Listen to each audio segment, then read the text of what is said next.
My name is Captain Alexandra Hayes. I am 28 years old, and yesterday I became a millionaire. That sentence still feels unreal when I say it out loud. Just 3 weeks ago, I was standing in uniform at my aunt's funeral, saluting the flag that draped her casket. Today, I am sitting in her lawyer's office, being told that everything she built, her $2.5 million in liquid assets, her coastal mansion in Maine, and her majority shares in a successful cybersecurity firm, is now mine. I should have felt grateful, maybe even proud, but all I felt in that moment was grief. Margaret Lawson wasn't just my aunt. She was my rescuer, my guardian, and in so many ways, the only real parent I ever had. Losing her left a hollow place inside me that no amount of money or property could ever fill. The office was quiet except for the turning of papers and the scratch of the lawyer's pen. I was trying to focus on the legal details when the door creaked open. My first thought was that another one of Aunt Margaret's business associates had arrived late. But when I turned, my entire body froze. Standing in the doorway were two people I hadn't seen in 15 years. My parents. My father looked older, heavier, his once broad shoulders now slouched and tired. My mother's blonde hair was cut short and severe, her face pale with dark circles under her eyes. And yet, even after all this time, I knew them instantly. My pulse roared in my ears. "Alex," my father said softly, as if no years had passed at all. "Look at you, all grown up." I stayed seated, my back rigid, hands gripping the arms of my chair. My training in the Army had taught me how to remain calm under fire, but nothing had prepared me for this. My mother stepped forward, smiling too sweetly, her voice dripping with a strange kind of warmth. "We are your guardians," she announced, as if the last 15 years had been some sort of dream we could all just wake up from. Guardians? The word echoed in my head like a cruel joke. These were the same people who had walked out of my life when I was 13, leaving nothing but a single page of handwriting behind. And now they stood here, in Aunt Margaret's lawyer's office, acting as though nothing had happened. Before I could even form a response, the door opened again. Harold Grant, my aunt's longtime attorney, entered carrying a thick leather briefcase, his sharp eyes flicked from me to my parents, and in that instant I saw their smiles falter. Their faces drained of color as Harold calmly set the briefcase down on the table.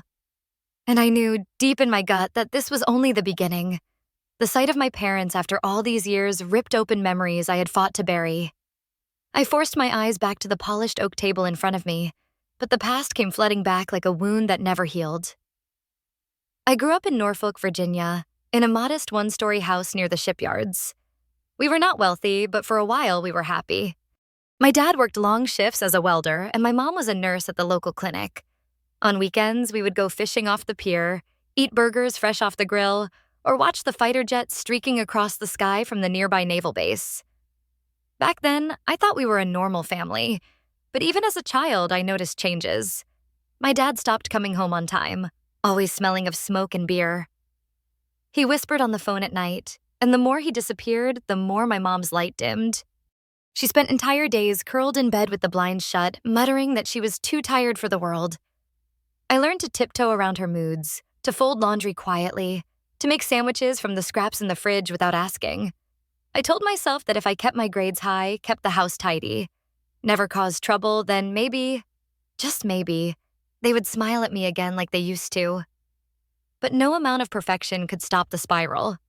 The morning they left is still burned into my memory with brutal clarity. It was a Tuesday in October, colder than usual. I woke late for school because Mom hadn't come to wake me. The house was too quiet. The kitchen smelled faintly of burnt coffee, but the pot was cold. I called out for them, my voice echoing against empty walls. Their bedroom door was wide open, which was unusual. Inside, the closet hung half empty, drawers pulled out, only socks and a torn t-shirt left behind.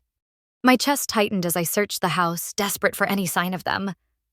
Then I saw it, on the counter, a single sheet of paper written in my mother's hand.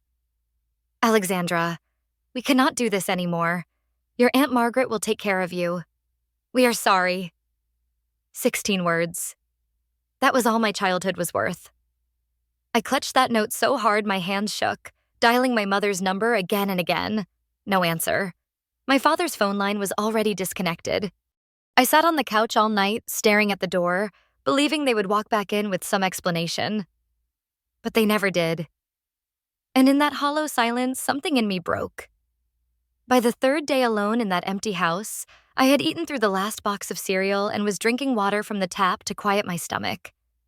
When the landlord banged on the door demanding rent, I couldn't hide the truth any longer. A school counselor got involved, and soon a woman from Child Protective Services appeared. Stern but kind, with a clipboard in hand. That evening, headlights swept across the living room windows. A black government SUV pulled up outside. Out stepped Aunt Margaret. I had only met her twice before, when she visited on rare holidays. She was my father's older sister, and even back then, she seemed worlds apart from him. Polished, disciplined, with sharp eyes that noticed everything.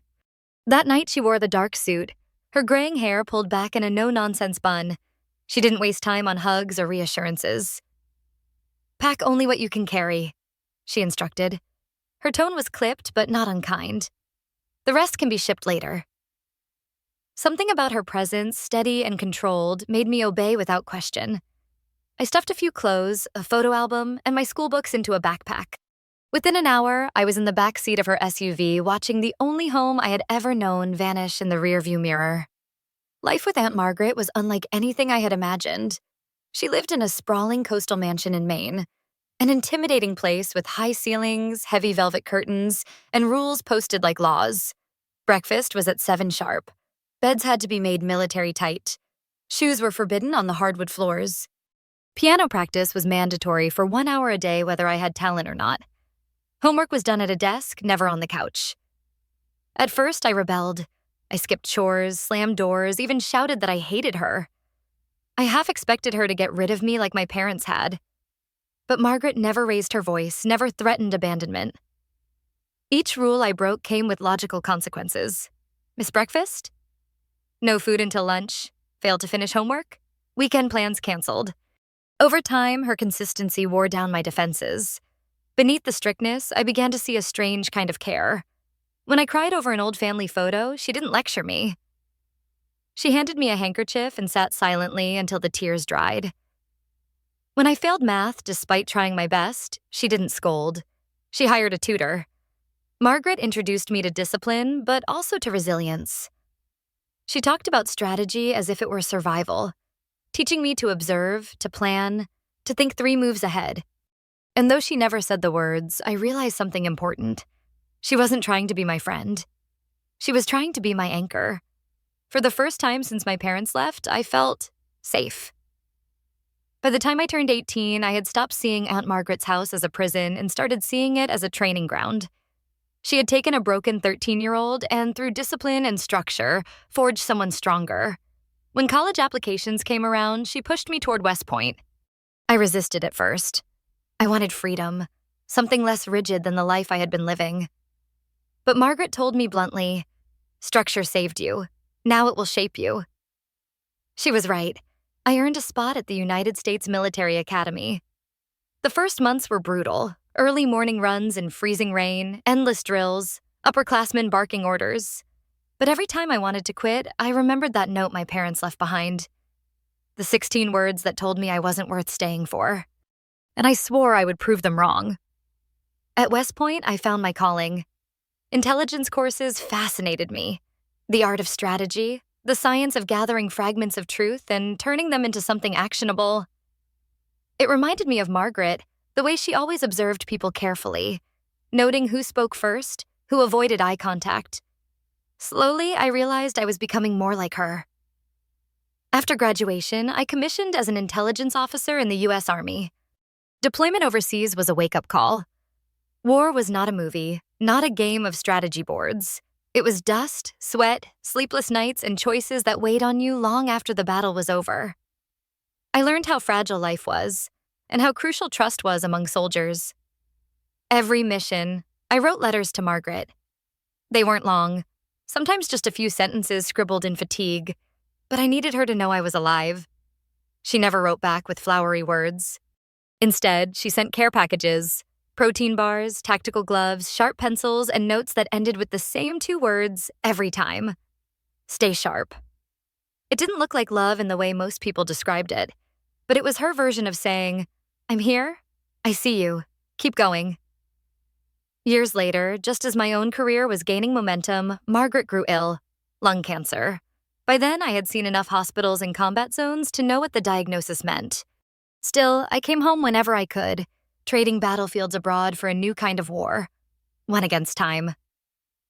Her once steady hands trembled. Her commanding voice softened. One night, as I helped her into bed, she squeezed my hand with a surprising strength. Her eyes locked onto mine. "You are the daughter I never allowed myself to have," she whispered. For the first time in my life, I heard her say something close to love, and it broke me in ways bullets never could. 3 weeks after Margaret's funeral, I found myself walking through the heavy glass doors of a Boston law firm. The air smelled of leather and polished wood, the kind of place where every word carried weight. I wore a navy suit, my hair tied back in regulation neatness. Aunt Margaret would have approved. Harold Grant, her longtime attorney, greeted me with a firm handshake. His silver hair and sharp eyes made him look like a general behind a desk instead of on a battlefield. "Captain Hayes," he said solemnly, "your aunt trusted you. Today we honor her wishes." I nodded, though my throat felt tight. He opened a thick folder and began to read. Aunt Margaret had left me everything. The mansion in Maine, the surrounding property, her entire shareholding in Lawson Cyber Defense, plus more than $2 million in liquid assets.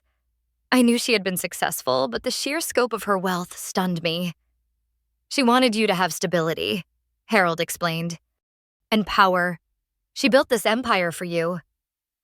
My chest ached. Power was the last thing I wanted. I would have traded it all to hear her voice one more time. The door creaked open. I turned, expecting a late business partner. Instead, my blood ran cold. My parents. My father looked older, softer, his once broad frame now weighed down by years of bad choices. My mother's face was thin, her eyes ringed with shadows. And yet, despite the wear of time, their smiles were too familiar. "Alex," my father said, stepping forward as though we had spoken yesterday. "Look at you. West Point, the Army. All grown up. We're so proud." I stayed seated, my jaw tight. Proud? They had not even been there for my high school graduation. My mother touched her chest dramatically, her voice syrupy sweet. "We are your guardians, Alexandra. We came to help you carry this responsibility." Guardians, that word again, cutting sharper than any knife. Harold's gaze flicked toward me, then back to them. His face remained composed, but I noticed the way his fingers tightened on the folder. "Perhaps," he said evenly, "we should reconvene tomorrow.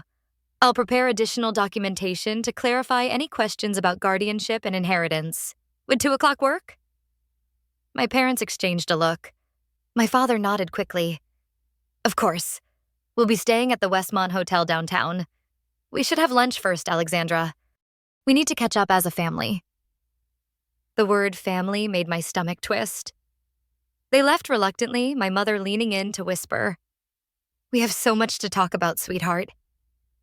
The door shut behind them, leaving silence in their wake. I turned to Harold, my voice low. "They can't really have a claim, can they?" His eyes were grave. "Your aunt anticipated this, but prepare yourself, Captain. Tomorrow may be difficult." And for the first time in years, I felt the battlefield wasn't overseas. It was right here, in Boston. That evening, despite every warning bell in my head, I agreed to meet them for dinner. Harold had advised me to wait until the legal meeting tomorrow, but a part of me needed answers. I chose a public place, an upscale steakhouse Aunt Margaret had favored for business meetings. Neutral ground, well lit, full of witnesses. They were already seated when I arrived. My father stood to pull out my chair with exaggerated courtesy. My mother had reapplied makeup and fixed her hair, trying to reclaim the woman I remembered from childhood. But time had left its marks. No amount of powder could hide the years of absence. "We ordered a bottle of Cabernet," my father said with a smile that didn't reach his eyes. "Your mother always enjoyed it." "I'll have water," I replied, my voice flat. A small but deliberate boundary. I wasn't the child they had abandoned. I was a captain in the United States Army. For the first 20 minutes, we danced around the obvious. They asked about my deployments, my education, my position. I gave clipped answers, watching the way their eyes darted not with pride but with calculation. Finally, my mother reached across the table, her manicured nails brushing my hand. "We owe you an explanation. We were in a terrible place back then. Your father had debts. Dangerous people were after us. I was struggling with depression. We thought Margaret could give you what we couldn't." My throat tightened. "You had yourselves, that's all I wanted." They lowered their gazes. For a moment, I thought I saw guilt. But then my father straightened, clearing his throat. "Vivian did well by you. Better than we could have. And now she's left you set for life. The house alone must be worth $2 million today. Add the business, the account. It's overwhelming for someone your age." There it was, the real motive. "I've managed responsibility in combat zones," I said evenly. "I think I can handle property." He chuckled softly, as if humoring me. "Combat is one thing, but legal issues, taxes, these assets could disappear overnight if mismanaged." My mother chimed in. "Estate taxes can be crushing, sweetheart. We only want to help you. If you'd let us, we could handle the finances until you're ready." I studied their faces, the way they slipped between emotional appeals and financial hints. It was a script, one they had rehearsed. "What exactly are you asking for?" I said finally. They looked startled by my bluntness. My father hesitated, then admitted, "Our condo has a second mortgage. Medical bills, about $150,000 would solve everything." My stomach dropped. So that was the price of reconciliation, a transaction disguised as love. When I left the restaurant, their business card burned in my pocket. And as if the night weren't heavy enough, my phone buzzed with a voicemail from an unfamiliar number. "Captain Hayes," a woman's voice said, urgent and low. "I worked at the bank with your parents years ago. Do not trust them. There are things you need to know." The next afternoon, I walked back into Harold Grant's office with a soldier's focus. My parents were already there, sitting stiffly across the table with a thin man in an expensive suit. He introduced himself as Gerald Hoffman, their attorney. "Just a precaution," my father said casually. "These matters can get complicated." Complicated. That was one word for it. Harold remained calm, his hands folded on the table. "Let us clear up the confusion. You claim to be Alexandra's legal guardians, but there are facts you may not be aware of." He opened a thick file. My parents leaned forward. I sat straighter, bracing myself. When Alexandra came into her aunt's care at 13, temporary guardianship was established. For 6 months, social services tried to contact you both. There was no response. After that, the court scheduled a hearing for permanent guardianship. Notices were mailed and even published. Still, no one appeared. My mother frowned, her lips pressed thin. "We never got any notice." Harold adjusted his glasses. "Interesting, because someone did appear. A man named Louis Barrett. He brought signed affidavits from both of you, consenting to full guardianship transfer." I caught the flicker in my father's eyes before he forced a laugh. "Forgeries, obviously." Harold didn't flinch. "Miss Lawson thought the same, so she hired a private investigator. He found your father in Nevada casinos and your mother working at a cocktail bar in Reno. When confronted, you both confirmed your decision. The next day, Mr. Hayes, you received a payment of $40,000 from Mr. Almsiratsu. Barrett, the investigator, documented it." My stomach clenched. So the truth was worse than abandonment. They had sold me. "That was an unrelated transaction," my father snapped. Harold ignored him, pulling out another sealed envelope. "Most important of all, when Alexandra turned 16, Margaret Lawson legally adopted her. The court approved it. These are the papers. She has been her daughter in every way, legally and permanently, for 12 years. The room fell into stunned silence. Then Harold slid the envelope toward me. "Your aunt left this letter for you to open in precisely this circumstance." My hands trembled as I broke the seal. Margaret's familiar handwriting covered 3 pages. "My dearest Alexandra, if you are reading this, it means your parents have returned. They may appeal to guilt, to blood, or to money. Do not let them. They abandoned you for profit. They tried to extort me multiple times. I protected you as best I could. And when you turned 16, I made sure the law itself would protect you too. You are my daughter in every way that matters. Trust yourself, trust me. I swallowed hard, fighting back tears. Harold's voice was steady. And one final point. If anyone challenges this adoption or the will, the estate transfers automatically to a foundation for abandoned military children. No court will hear their case. For the first time, my parents' attorney shifted uncomfortably. My mother gasped. My father's jaw tightened with rage, and I finally understood. Margaret had outmaneuvered them long before they even stepped back into my life. My parents' attorney leaned toward them, whispering urgently, but it was clear the fight was over. Harold's files, the adoption papers, and Margaret's letter had cut through every lie. My father slammed his palm on the table. This is a setup.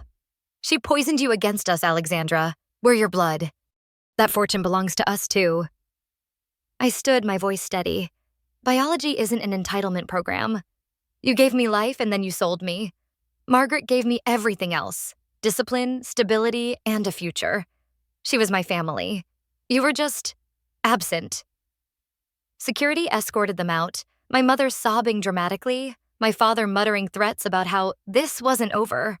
But the truth was plain in their eyes. They had lost. That night, they appeared at the mansion Margaret left me. Their rental car idled in the driveway, headlights cutting across the lawn. I could have ignored them, but a strange calm settled over me. I opened the door and faced them head-on. You can't be here, I said firmly. A restraining order is being filed. We just want to talk, my mother pleaded, tears streaking her face. 15 years. We made mistakes, but we're here now. Can't we start over? I shook my head. You're here because Margaret died wealthy. If she'd died poor, would you have shown up? Their silence answered for them. My father's eyes narrowed. You'll regret this when you're alone. Family is everything. I met his gaze. Exactly. And Margaret was my family. You chose to stop being mine. The patrol car Harold had arranged to check on the property pulled up then, its lights flashing across the house. My parents finally backed down, climbing into their car and driving off into the night. I stood in the doorway, my body shaking but unbroken. Weeks later, while sorting through Margaret's belongings, I found a wooden box tucked away in her nightstand. Inside were my report cards, West Point photos, graduation programs, every milestone I thought had passed unnoticed. At the bottom lay a small note in her elegant handwriting. I was never good at saying it out loud, but hear me now. I love you, my daughter. That's who you are to me. Always. For the first time in years, I let myself sob freely. Not for the parents who returned only for money, but for the woman who had been my true mother all along. 6 months have passed. I run Lawson Cyber Defense now, expanding its reach and honoring her legacy. I've also launched the Margaret Lawson Foundation, dedicated to supporting abandoned military children. Every step forward is a way of saying thank you. Standing at her grave, I whispered, family isn't who leaves when life gets hard. Family is who stays, who fights for you, who shows up every day. Margaret taught me that, and it will be the lesson I carry for the rest of my life.